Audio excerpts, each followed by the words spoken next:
مرحبا بكم. إذا كنتم تظنون أن الدوري السعودي للمحترفين قد اكتفى بما ضمهم النجوم فأنتم مخطئون تماما. نحن في عام 2026 والمملكة لا تزال ترسم خارطة طريق جديدة لكرة القدم العالمية. صفقات نارية وأسماء رنانة تقترب من التوقيع في ميركاتو 2026-2027. جهزوا أنفسكم فإليكم أبرز 10 صفقات ستشعل الملاعب السعودية قريبا. محمد صلاح البداية مع الملك المصري. بعد رحلة أسطورية في الملاعب الأوروبية تبدو الوجهة السعودية هي الخطوة المثالية القادمة لصلاح، حيث تتسابق الأندية الكبرى للظفر بخدماته كأبرز وجهة عربية وعالمية. كيفن دي بروين مهندس خط وسط مانشستر سيتي، الرؤية، التمريرات الحاسمة والخبرة الكبيرة. دي بروين بات هدفا رئيسيا لضبط إيقاع أحد أندية القمة في دوري روشن. لوكا مودريتش ساحر كرواتيا وعازف ريال مدريد. بعد مسيرة حافلة بالذهب في أوروبا، يبدو أن مودريتش مستعد لنقل خبراته ومهاراته الاستثنائية إلى وسط الميدان السعودي في رقصته الأخيرة. لم يتوقف الأمر عند أصحاب الخبرة فقط، بل إن عيون الصندوق تتجه نحو الشباب والسرعة. فيرجيل فان دايك صخرة الدفاع الدفاعية لليفربول.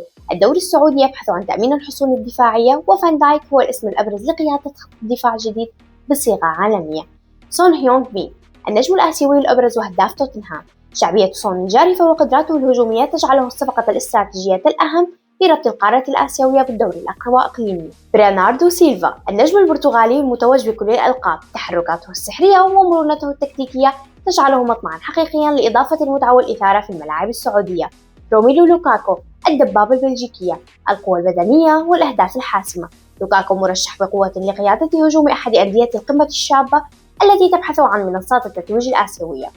المفاجأة الكبرى نجم من العيار الثقيل يحدد ملامح المستقبل.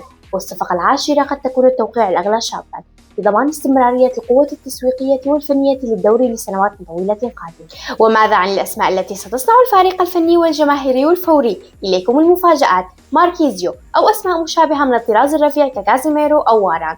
صفقات لتدعيم مراكز الارتكاز وبناء اللعب بأسماء تمتلك الحمض النووي لمنصات التتويج الأوروبية.